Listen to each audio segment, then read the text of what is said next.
Hello and welcome. आज हम एक और हाइट एंड डिस्टेंस का केस स्टडी क्वेश्चन करने जा रहे हैं। यह प्रॉब्लम भी बच्चों को अक्सर ही कंफ्यूज कर देती है। इसमें थीटा दे रखा होता है, देखिए कैसे।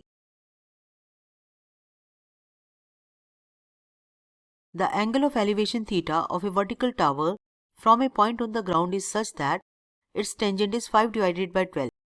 On walking 192 meters towards the tower in the same straight line, the tangent of the angle of elevation is found to be 3 divided by 4. Find the height of the tower.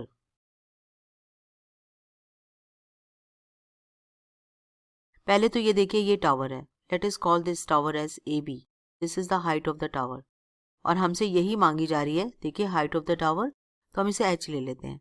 इस problem को आगे हम ऐसे समझते हैं कि ground पर किसी पॉइंट से जब टावर को देखा जाता है तो angle of elevation theta form हो रहा है। Let us suppose that C is the point और यहाँ से जो एंगल फॉर्म हो रहा है वो थीटा है। फिर उसमें एक और चीज दी गई है कि उसका टेंजेंट 5 divided by 12 है। Tangent of the angle theta is 5 divided by 12। फिर 192 मीटर टावर की तरफ चलने पर, यानी कि ये जो डिस्टेंस है ये 192 मीटर्स है। अब टावर से आप इस पॉइंट पर पहुंच गए, यानी अब C से आप 192 मीटर टावर के बेस की तरफ जाते हैं तो अब पॉइंट D आ गया और यहां से भी आप टावर को ऑब्जर्व कर रहे हैं तो ये एंगल अल्फा फॉर्म होता है। इसका टेंजेंट 3 divided by 4 है। तो आपने देखा इस बार प्रॉब्लम में थीटा और अल्फा दोनों दिए गए हैं। ये ऐसा क्यों किया गया है? अगर यहाँ 30 और 45 होता तो आप tan 30 1/√3 और यहाँ tan 45 1 यूज कर लेते, या फिर 60 डिग्रीज होता तो आप tan 60 यूज कर लेते। बट यहाँ पर आपको थीटा एंड अल्फा बोले गए हैं और उनकी वैल्यूज दी गई हैं, यानी आपको टेबल याद रखने की जरूरत नहीं है। ये ज्यादा आसान प्रॉब्लम है। अब हमारे को H निकालना है और हमें tan थीटा और tan अल्फा मिले हैं, यानी हमें सिर्फ tan ही यूज करने हैं। अब ऐसे केस में अब हमारे पास दो राइट एंगल ट्राइंगल्स हैं, ABD एंड ABC, तो दो अननोन भी होने चाहिए। हमने इसको X ले लिया। अब कॉमन साइड कौन सी है दोनों राइट एंगल ट्राइंगल्स में? H, यानी H को हम ABD से भी निकाल लेंगे और ABC से भी निकाल लेंगे। पहले X निकलेगा और X की मदद से H निकल जाएगा। Let's try to do this problem. तो हमारा एम है H को निकालना इस ट्राइंगल से भी और इस ट्राइंगल से भी X के टर्म्स में। In triangle ABD, according to this angle alpha, H is perpendicular and this is base, or this is opposite side and this is adjacent side. So H divided by X is tan of alpha. What is tan alpha? That is 3 divided by 4. हमारा aim है H निकालना, so 3 divided by 4x. This is our first. अब फिर से हमें H निकालना है, triangle लेना है ABC. H divided by, this time we are going to get x plus 192 is equals to tan of theta.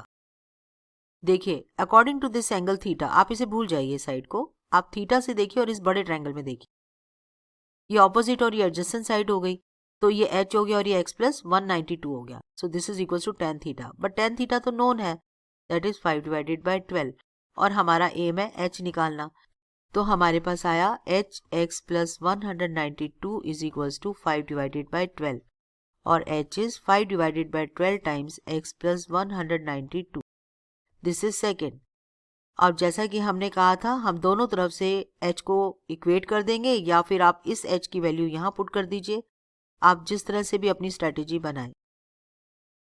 अब यहाँ से पहले x निकलेगा, उस x को यहाँ पुट करेंगे तो भी h निकल जाएगा, यहाँ पुट करेंगे तो भी h निकल जाएगा।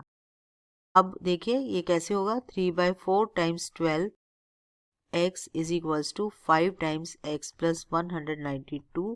इसने इसको 3 टाइम्स काटा, 9x is equals to 5x plus 960 और 4x is equals to 960, x is equals to 240 meters.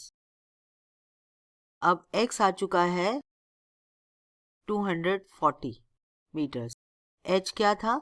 3/4x from first, from here. So 3 divided by 4 times 240.